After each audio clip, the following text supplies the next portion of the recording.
What's good, everybody? It is Thursday, so you know what that means. It is time for the Rundown Podcast. I am Zach Slowey, staff writer for WashingtonFootball.com, and as always, I have Kyle Stackpole, our editor. What's Kyle, going on? I don't know, but I have been in an excellent mood this week. I don't know what it is. Got up this morning, got my hair done all nice the way I like it usually, and it worked out really well today. Got a good little stretch in there. What have you been up to, man? How you been feeling? I've been feeling good. I mean, you know, there a couple of tough losses, and obviously that's been tough on Sundays, both for the team and us covering the team, just, figuring out angles and where to go and trying to keep fans engaged. But, yeah, I agree. Like, coming to work Monday, you kind of reset, and it's on to a new week. It's on to the Bengals and another winnable game. And I'm not going to talk about the P word, but it's still floating out there. It's floating. But I'm not going to mention it. Also, congratulations to Zach. He registered to vote. Yes. If you guys are just listening to this and not watching on YouTube or anywhere else where you watch, Zach has a DMV Votes I Registered shirt. So I'm glad he's already preparing for 2024. Well, in addition to Rundown Day, Thursday is also Laundry Day for me. So okay. I've run out of clothes officially, so I need to get home and do some laundry. But you kind of cut me off on the plugs there. It's my favorite part of the show. I'm sorry. But either way, I'm going to ignore that and say this is an official podcast of the Washington Football Team. You can check us out wherever you can find your podcast: Apple Podcasts, Spotify, Stitcher, TuneIn, Google Play, YouTube. As Kyle said, we're talking about the Bengals, and we're going to get into segment one, the Pulse. And we're going to start with our first topic here. Who will finish as the number 2 wide receiver? Kyle, you actually had a Twitter poll out yesterday. What were the results from that? So the results were very much one-sided or towards one player. And so it was Cam Sims, 86% Cam Sims, which if I asked this question or if anyone asked this question before the Giants game, before he made that first touchdown catch in the final seconds, no one would have said Cam Sims because he wasn't playing. I think he played 16 offensive snaps the first 5 games or something. It wasn't a lot at all. Right. But times change. I mean, every week feels like a different season in the NFL. And I think as you look towards the final 7 games, I'm going to have to agree. I think Cam Sims is most likely to finish as a number 2 receiver, mostly because his connection and his rapport with Alex Smith, and that is shown the past 2 weeks. I think obviously went over 100 yards against the Giants, had another 4 receptions. I think it was for 54 yards against the Lions. So he's been playing really well. He's making the most of the opportunity, and I expect Smith to keep looking his way. Yeah, Cam Sims so far, 225 yards, 164 since Alex Smith became the starter. That's a big thing. And then for the year, Cam has a catch rate of 84.6%. Oh, wow. So I expect that as Alex gets more comfortable in this offense, and he's shown that he's certainly been able to do that for the past 2 weeks, I think Cam's going to just be able to get more reps, more yards as that continues to go on. But the next topic here, we're going to highlight the matchup between number 1 and number 2 overall pick Chase Young and Joe Burrow. But how do you think that their careers are going to compare to the number 1 and number 2 overall picks for the past 5 years? Yeah, so I actually wrote all these down. So you have 2019, Kyler Murray, Nick Bosa, Baker Mayfield, Saquon Barkley, Myles Garrett, Mitch Trubisky, Jared Goff, Carson Wentz, and then Jameis Winston, Marcus Mariota. So I think we know what the last one is. I mean, Jameis and Mariota, they're pretty tough. Neither of them are playing going. for the teams that they were drafted with. Exactly. Yeah. Although Jameis Winston is starting this week, but whatever. I actually think that I kind of went back and forth between Bosa, Murray, and Burrow and Young, but I think Burrow and Young can be the best out of since 2015, or I guess going before that. Right. Just because of they were 2 of the most heralded prospects coming out of college.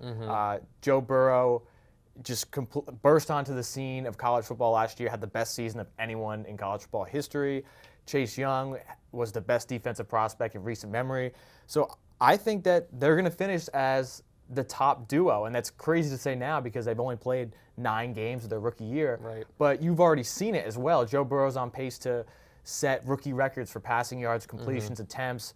Chase Young only has 3.5 sacks, but you see it in the Pro Football Focus grade and how people talk about him. He's making a huge impact. I mean, he's drawing multiple blockers trying to defend him. So I think they're going to be really good, and they've showed that so far. Well, I actually wrote a story about this on WashingtonFootball.com. It kind of just it's going a little bit further back than this, but it's basically just looking at quarterbacks and pass rushers who were number 1 and number 2 overall. And ideally, even though they're not on this list, you want them to be Cam Newton and Von Miller because Cam Newton was an MVP. Von Miller had 2.5 sacks in the Super Bowl against Cam Newton, and on top of that, Von Miller has had a sack against him in 3 matchups, the only 3 matchups that they've had in their careers. But I think for this 5 list here, you would want them to be Kyler and Nick Bosa, Offensive Player of the Year, Rookie of the Year, and then Defensive Rookie of the Year. Yep. That's big, but I think it's too early to just go ahead and compare that to them yet. So I'm going to go ahead and say they're Baker and Saquon. That's who I would compare them to.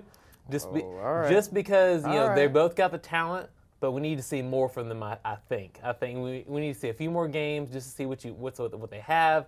And I think eventually you hope they become Kyler and Nick. But I'm a stickler, so I have to go for what you showed me lately. No, that's a good point because I was going to say, what are you talking about? Baker has been struggling both last year and this year, but he did win.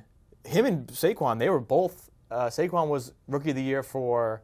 It was like AP or something, and Baker was a different outlet. Right. So they were both really good the rookie year. So that does make sense. Maybe I'm just a little more optimistic. I think just their long-term, their future projects as better. But you're right. As of now, it's really tough to say. I'm a results as is person right now. No, I agree. You made a couple good points there. Yeah, but the last topic here is looking at the long-term outlook. Both of these teams, Washington and Cincinnati, are in a little bit of a rebuilding phase, right? They have new coaches. Well, Zach Taylor's been there for 2 years. Yeah. And they've both, they're in the second year of this whole, different process of being those winning cultures that everyone kind of looks up to, like the Chiefs or Seattle. But what do you look at long-term for both these teams? Yeah, I think, like you said, they're both in the rebuilding process, whether people want to talk about it or not. I think the Bengals have, it's been a slower process because last year they got the coaching staff. This year they got the quarterback, and they're starting to put together some offensive pieces. T. Higgins, Joe Mixon was a couple years ago, but you can see the blueprint on offense. And next year you see, okay, can they add some defensive pieces? So that could be like maybe a 3 or 4 year rebuild for Cincinnati, whereas Washington, you already look at the defensive side of the ball, and they have the talent that you need to go to the playoffs, to compete at a high level, to be championship caliber. They just got to put it all together. It's the offense that really needs to add pieces and also mature.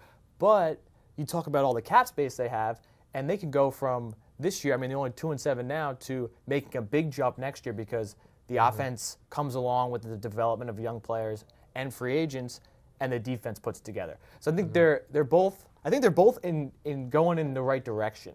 And I think you can see that, and I think that's why the fan bases, while the results haven't been there yet, the fans know that, hey, we have a good system in place. We just have to trust this process and be patient because that's all you can do. The NFL, it's so tough to win in the NFL, but if you see the pieces in place, there's something to look forward to. Yeah, I definitely think the Bengals are a year ahead just because they have Zach Taylor, they have the quarterback.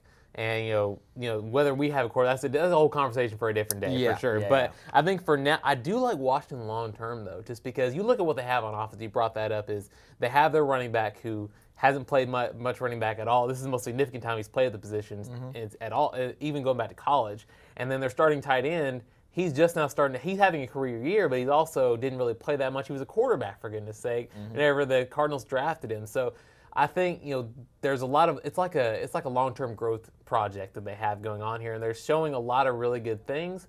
But I do think that eventually, if they've shown moments where they can click, and if they can all find a way with Chef Terry out there, with whoever they have at quarterback, Alex this year, and then you have there's a young piece on the offensive line that are growing, especially at running back and tight end. I think eventually this offense will come together and match that defensive success that we've seen so far. So I like Washington long term for sure. I actually got one more point. What's that? That we haven't mentioned. It's the coaching. You look at Zach Taylor is first year head coach with Cincinnati.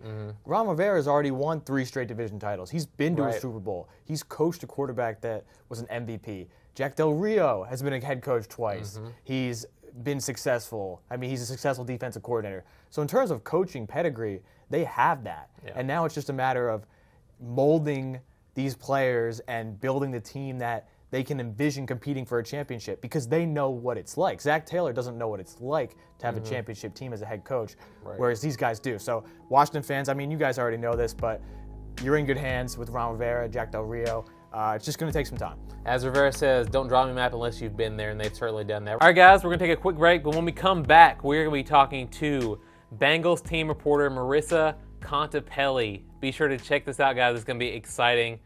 Stick with us. At RTS, game day strategy doesn't stop when the whistle blows.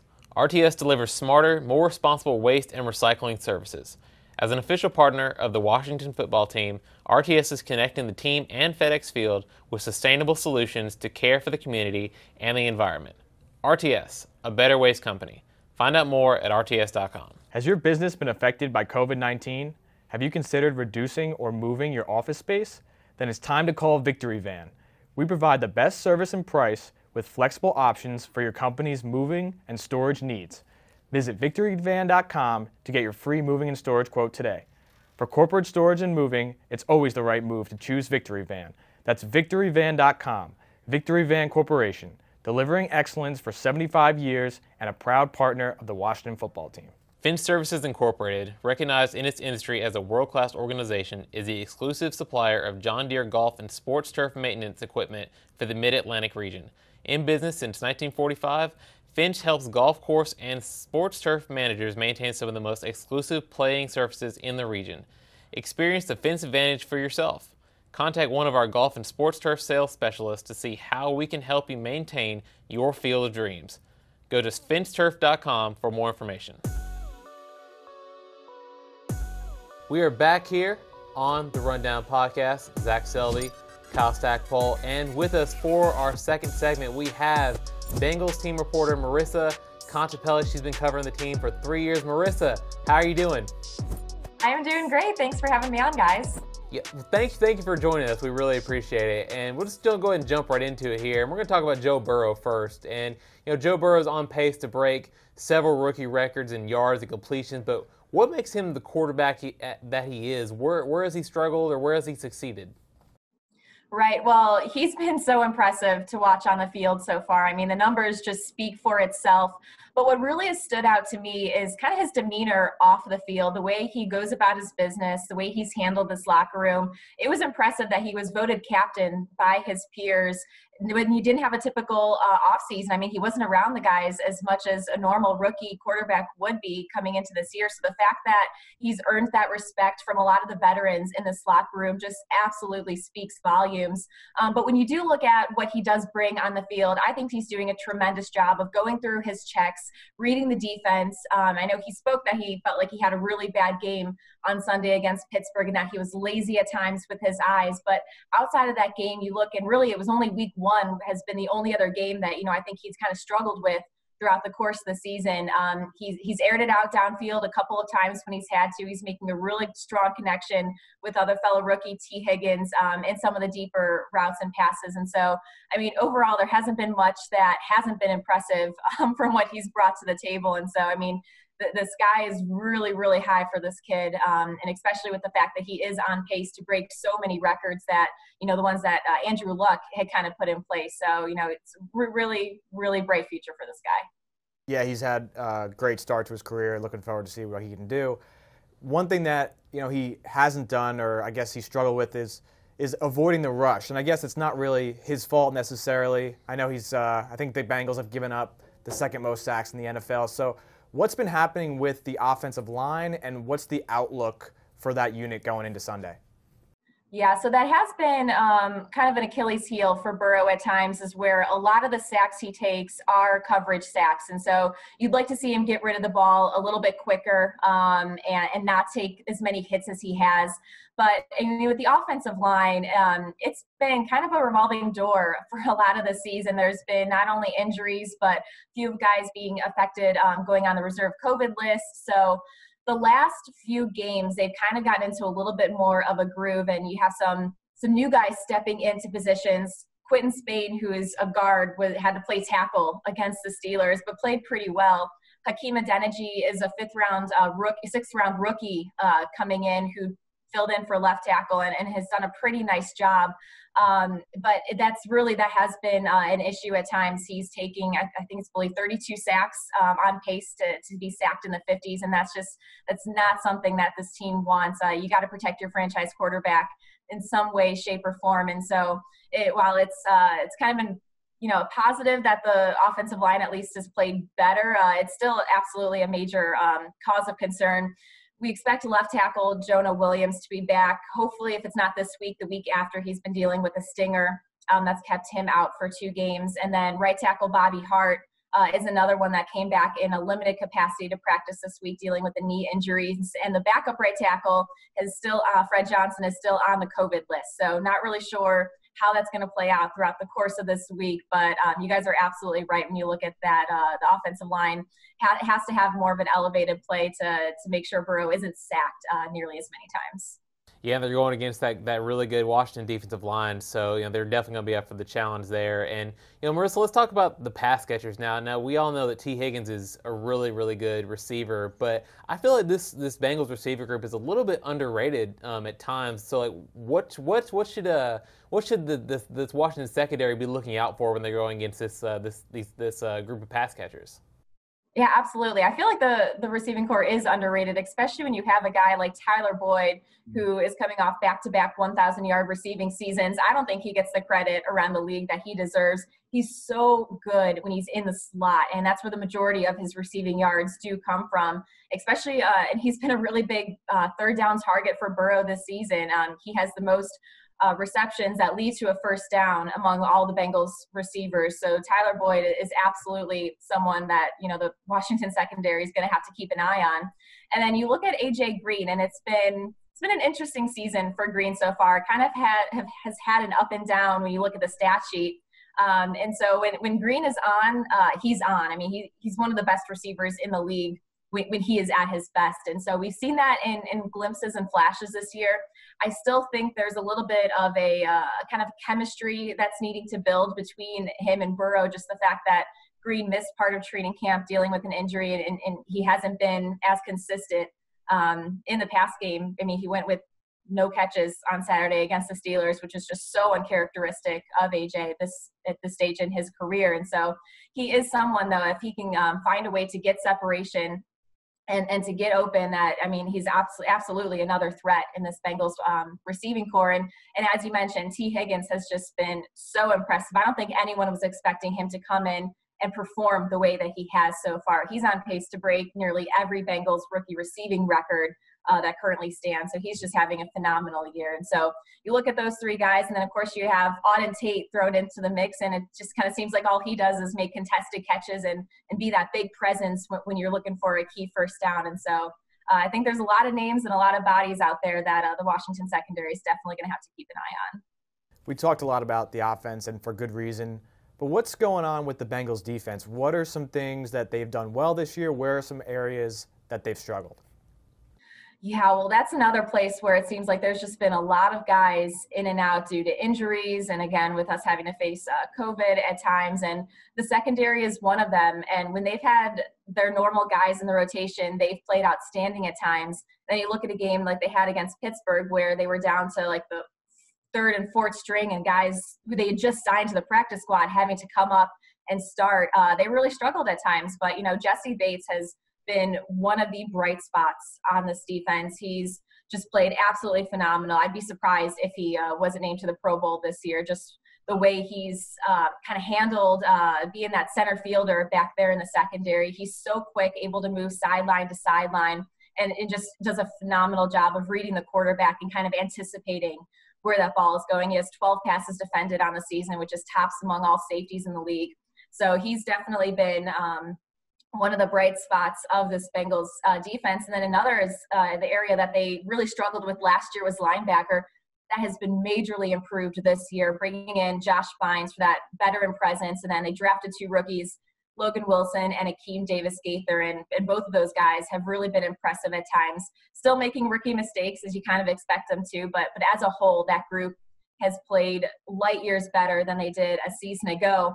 But, a place where they really have struggled has been that defensive line, and there's just been so many guys rotating in and out their pass rush really has been lacking the last couple of weeks. They got defensive end Sam Hubbard back from an injury this past week, so that helps a little bit. But I mean, Carl Lawson leading the team with 3.5 sacks. They need to generate more pressure on the quarterback and find a way to get into the backfield a little bit more. And I mean, Geno Atkins, a 7-8-time Pro Bowler, has had injuries as well, so he hasn't even been in there the whole time. And so if they can find a way to get that unit healthy and get that together, that would definitely be a step in the right direction for this defense. Well, Marissa, before we get you out of here, we got to ask, both these teams really looking for a win on Sunday. What are going to be some keys to the game when the Bengals come to town at FedEx Field? Yeah, well, on the offensive side, I mean, the Bengals have to find a way to get the run game going. Joe Mixon missed his 3rd straight game on Sunday, and he has yet to practice this week. So not really sure his status. He's done this before where he hasn't participated in a Wednesday practice and then still came out and played on Sunday. But the fact that he's missed 3 games with the foot, and I mean, for Mixon, he's an explosive running back. He needs to be able to have confidence in his foot injury that he's going to be able to explode and find those holes. So that's a really big when he's not out there on the field. I mean, this Bengals offense absolutely misses it. Giovanni Bernard is a fine running back, but he's just a different type of back than Joe Mixon. So if Mixon's unable to go, I mean, that would just be a huge loss once again, because I mean, the Bengals have to find a way to establish the run game. And then you look on the defensive side and you look at the secondary. We're still not sure which guys will be back off of the COVID reserve list and who won't in time for Sunday's game. So if you're still missing guys like a Mackenzie Alexander and a Darius Phillips and LaShawn Sims, those are 3 really big key players for the secondary. And so if they're without any combination of those guys, I think, this Washington team could look to pass a little bit more and air it out, and that's exactly what Pittsburgh did against us on Sunday. Well, Marissa, we've really enjoyed having you on. But before we get you out of here, where can people find your work on social media, on the website? Where can they check you out? Yeah, so on Twitter, it's at Bengals Marissa, and then Instagram is at Marissa Ray 19. Mm-hmm. Well, we really wish that we could see you at FedEx Field on Sunday. That's definitely not going to happen. But hopefully, whenever this is all over, we'll be able to hang out in the press box and be able to talk some ball in person. Absolutely. But it was nice to catch up and meet you guys virtually. Yeah, absolutely. Well, take it easy, Marissa. Thanks so much. Couchgating, presented by the DC Lottery. Couchgating is the new tailgating. Enter to win a chance at a WFT DC Lottery fan pack. Celebrate your Couchgate by sharing a photo using hashtag CouchgatingDCL. To have your Couchgating photo featured on the Couchgating Wall of Fame, please post your photos on social media using the tags at Washington Football, at DC Lottery, and the hashtag CouchgatingDCL for consideration. Please note that not all photos will be accommodated on the Couchgating Wall of Fame, and all Couchgating photos are posted at the sole discretion of the Washington Football Team. It's all-wheel drive season, and your local Honda dealers are bringing the best deals of the year. It's clearance pricing during the Happy Honda Day sales event. Dash through the snow in a rugged and adventurous Honda. Check out our entire all-wheel drive truck and SUV lineup. CR-V, HR-V, Ridgeline, Pilot, Passport, with features like Honda Sensing, Magic Folding Seats, and 3 different driving modes. Clearance pricing is here, but it won't last long. Don't miss clearance pricing at Happy Honda Day sales event, now at your local Honda dealer. Back once again on the Rundown Podcast, Zach Selby, Kyle Stackpole, Stevie Cass back there behind the camera. And for the next segment, we have Stevie's Studs and Duds. We're going to go down a little from 5 to 3 because we were pushing the time limit there last week. Yeah. But that heated Fabian Moreau debate took us a little long. Exactly. So we're going to stick to 3 again. We don't know who Stevie has picked for us. We're going to give our raw, unfiltered, I guess, if you would. There Check out is. the unfiltered content, by the way. Our takes on these names. So Stevie, take us away. Give us the first one. All right, I'm switching it up a little bit this week. So I have 3 different, I guess, groups, you could say. Ooh. But let's start with defensive coordinator Jack Del Rio. Oh, okay. A little bit. All right, you want to start here? I'll let you start since Oh I've been my the host, so God. you can start. All right. This is a tough one because statistically, Washington is still number 1 in pass defense. Yep. Even if it doesn't seem like it with the big plays and receivers running open. I think based on what we expected to start the season and what we're getting, I think I'm going to have to give him a dud. Ooh. I think that in the beginning of the season, you were going up against playoff teams, and it was tough because you were going against Kyler Murray, Lamar Jackson, and you had the Rams had all these receivers. But now going against the Giants twice, the Lions, you have to be able to stop those, especially with an offense that you knew was going to be a work in progress. The defense has to be able to generate takeaways, generate sacks, and they've been doing neither the past couple weeks.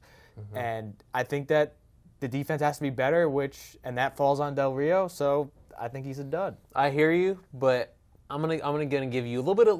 We're gonna go back in a little bit of a time machine here. We're gonna go back to this time last year. Do you remember what we were last year? We were last or next to last in a lot of categories.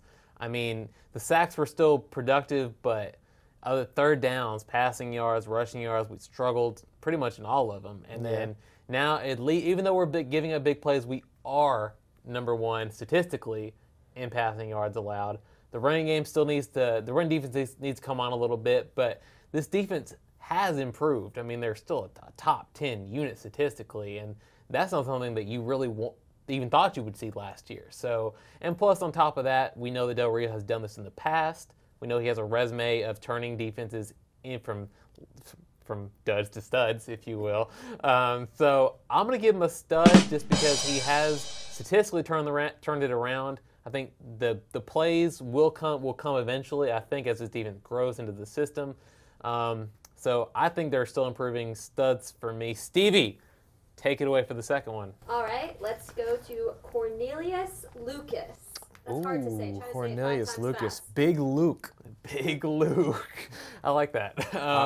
I think that's what Rivera called him. Yeah. So I'm going to go with the stud Big Luke there because he came out last week, with an injury, but since he's been the starting left tackle, he's not really allowed any pressures. I think it was 0 in the first 2 games. I haven't looked at what he did against the Lions, but I mean, still, no pressures and no sacks. I mean, that is a quarterback's dream for anybody, really, to come out there with no sacks and do what you need to do.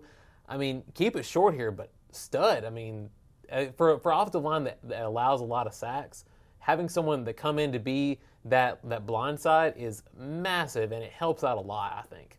I agree with you. I think the past 2 games he has, or I guess past 3 games, he has been a stud because of everything that you mentioned, just being a wall on that offensive front. Right. But if he doesn't play this week, he's a dud because he's got to get on the field. He's got to be able to stay on the field and help out this offensive line. Because if he's not on the field, you have Jerron Christians on IR already. You're probably going to have to move Morgan Moses over to left tackle and put David Sharp in at right tackle. And it doesn't matter who you're going against. That's going to hurt your offensive line. That's going to hurt your offense. So Cornelius Lucas, he's been good. You got to still stay healthy. So I'm like teetering on the edge because when he's been in there, he's been good, but he's got to stay in. Look, man, I agree with you until you said he's a dud if he stays off the field. He's injured. He can't really help that except for his rehab. You got to be on the field. You got to be on the field. God, this guy. Okay, next one. We're gonna ignore that one. The final one. Okay. All right. We're going to go to a position group. So let's do the linebackers as a whole. Okay. Linebackers as a whole. I think I'm gonna give the same answer that Ron Rivera would probably give based on his comments, which would be dud. Yep. And based on their production, John Bostic still leads the team in tackles by a wide margin. Cole Holcomb, we've seen some good things from him, especially during the Cowboys game. Kevin Pierre-Louis has been a nice story coming in, a guy who's been a role player, special teams player, and now he's a full-time starter. But Coach Rivera said it. They haven't gotten enough production from this unit. Yeah. They've been hesitant. They haven't been seeing the play and making stuff happen and reacting quick enough. And the run defense has struggled. So from the naked eye, you would, or I guess based on the production and stats, you're looking at the linebackers like, oh yeah, they've done a decent job. But if you go back and look at it, and then you listen to Rivera's comments, this is a unit that they expect a lot more out of. And I think they do like Cole Holcomb, and he came back from injury, so he's still still getting in there and he's still learning. He's only a second-year guy. But I think they right now are the weak part of this defense. So I think I'm giving him a dud. And, I think his evaluation probably goes into the fact that he was also a linebacker. Dr. Rio was also a linebacker. Yep. And to your point, I memean, the linebackers are any linebacking group is supposed to be a strength of a defense. They're the ones supposed to be making all the plays. If you look back at, some of the league leading tacklers, most of them have been linebackers because that's how the defense is set up. They're set up to allow linebackers to make plays.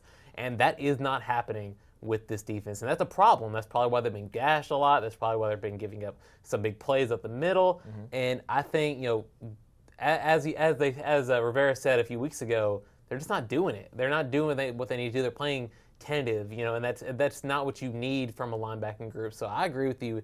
It's a dud just because I think they do have the chance to get better because they have some pieces on there like Kevin Pierre-Louis, John Bostic. I like John Bostic. Cole Holcomb is good, but the production needs to be there, and there's no other way to put it. It just has to be there, especially if they want wins down the stretch here. They want to keep those playoff hopes alive. But that was Stevie's studs and duds. I had 3 duds this week. Yeah, not good. More pessimistic than me. Yeah, I was going to say, I was really optimistic in the first segment, and now I've gone pessimistic in the third segment. But you know what? I said what I said. Yeah, exactly. And let's see if they can improve. Well, now we're going to move on into the segment that everyone has been clamoring for. I mean, the beacons of Minas Tirith have been lit. R2-D2 came up to me today with a hologram of Princess Leia and saying, "Hey, we need you. We need the Who We Got segment." I mean, any other kind of fantasy reference you can think of, because I watched a lot of Lord of the Rings and Star Wars the other day. I can tell. But it is Who We Got. We're going to have 3 questions here, and we're probably going to disagree, or we may not. You never know. You're going to have to listen to find out. But we're going to start off with the first one here. Who will have more rushing yards, Joe Burrow or Alex Smith? Stevie actually came up with this one. I didn't know what I thought about it at first, but the more I saw it, I was like, ooh, this is kind of an interesting little question. It is. And when you first think about it, you would say Joe Burrow, obviously. He's shown the ability to scramble. Yep. Alex Smith, we know what he's coming off of. He's 36 years old. He was never a running quarterback before that.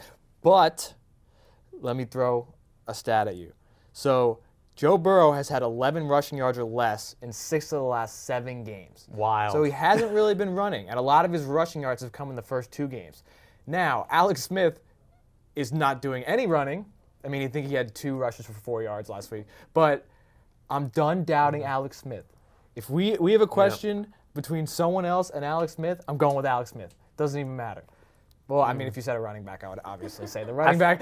But I'm done doubting Alex Smith. He's going to rip off a couple runs. Who knows? Might score a touchdown. Wasn't that your bold prediction last week? Yeah, it was. We got a rushing touchdown. Didn't happen, but you know what? Maybe this week. So put it on the board with Alex Smith. In fairness, Alex Smith did pass Ryan Fitzpatrick for 17th most in rushing yards for a quarterback in their careers. I'm still going to go with Joe Burrow, though, because, 1, he's younger.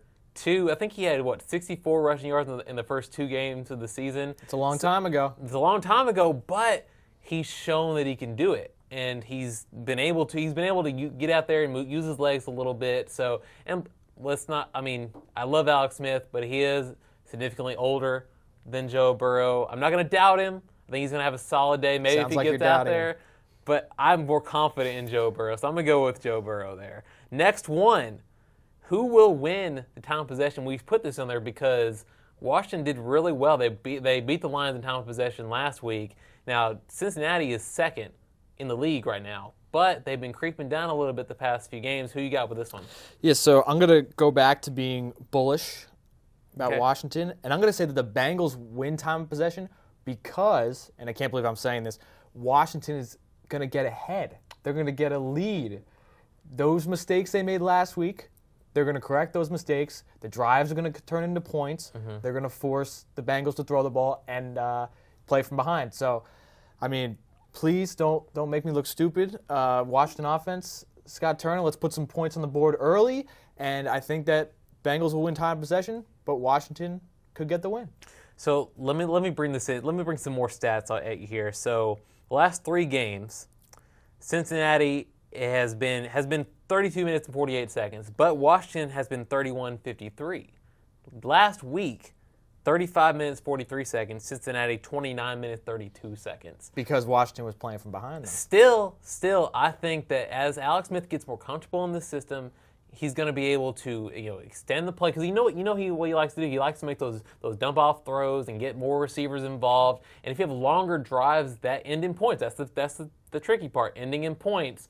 I think that this offense will be able to stay on the field longer, bleed the clock, and get a lead, and that'll give the Bengals less time to really work with. So I'm going to go with Washington here, just because I saw what they did against the Lions. I liked it. In the second half I liked it. But I think I'm going to go with Washington here. All right, last one. We got a fourfer for the people. More likely to go over 100 yards. Terry McLaurin, T. Higgins, both receivers, or neither receivers. Or neither receiver. Jeez. Yeah, there we go. there we go. I know T. Higgins had 115 yards last week, but I'm going to go with my dude, Chef Terry, because he's cooking in the kitchen right now. And by the way, Pro Bowl voting has started. If you haven't voted for him yet, do it. And then if you have yet, do it again, because he deserves it. I'm going to go with Terry here just because he's had at least 90 yards in the past 3 games. I got to stick with Terry just because he's amazing. I think he's a good, reliable receiving option for Alex Smith. And they're starting to get more of a connection as these weeks have gone on. Terry McLaurin, Chef Terry, all the way. I'll tell you, we usually have like 1 or 2 different, but this week, every single one is different. I'm going with T. Higgins. First in who we got history. I think so. Past 4 games, averaging 97.25 yards. He's turned into Joe Burrow's favorite target. Washington secondary is beat up. You're without Landon Collins. You could be without DeShazier Everett. They give up big plays. Tyler Boyd's in the slot. He's not going to beat you over the top. But T. Higgins, all it takes is a couple deep shots, and he's over 100. I do like Terry McLaurin to get near 100, but just based on how much Alex Smith spread the ball around. I mean, there was 5 or 6 receivers with 5 receptions. Right. I think 6 of them had at least 40 yards. So I think he's going to find Terry, but he's not going to find him as often. I think T. Higgins is going to continue his awesome rookie year and go over 100 yards. I'm looking forward to this week because we have a true battle for who we got here. We just have to remember what we each pick. So in the post-game pod, we're like, you did this one, I did this one. But I think we know this week because we're both different. So right. Well, I'm looking forward to it. We know, Kyle, it's about time for practice, so we need to get out there. Oh, wait, no, we don't, because it's time for the plugs. Let's go. All right, this is an official podcast of the Washington Football Team. You can check us out on Apple Podcasts, Spotify, Stitcher, YouTube, and Google Play. Any other ones that I've missed? I don't know. I'm just. You got to bring the energy for these plugs, Kyle. I honestly blacked out for the past 5 seconds. Check us out on the Twitter at Kyle Stackpole, at Zach D. Selby, and all of our wonderful work at WashingtonFootball.com because we bring the best content all the time, every time. That's right, Stevie joining in there on the action. All right, guys, for Kyle Stackpole, I am Zach Selby. It's Bengals week, and this has been The Rundown. For more than 100 years, Chesapeake Employers Insurance has been helping Maryland businesses keep their workers safe. With competitive pricing and an AM Best A- financial strength rating, it's no surprise that Chesapeake Employers is Maryland's largest writer of workers' comp insurance. At the end of every workday, someone's waiting for your safe return. Connect with your agent or visit CEIWC.com. Locally owned Novak is energizing the community in powerful ways. From sponsoring meals for first responders and medical professionals to donating generously to area food banks, Novak knows we're in this together. Novak and customers are funding crisis energy assistance by having their bills rounded up each month. Novak and employees are supporting local charities through Novak Helps. That's the power of working together. That's Novak.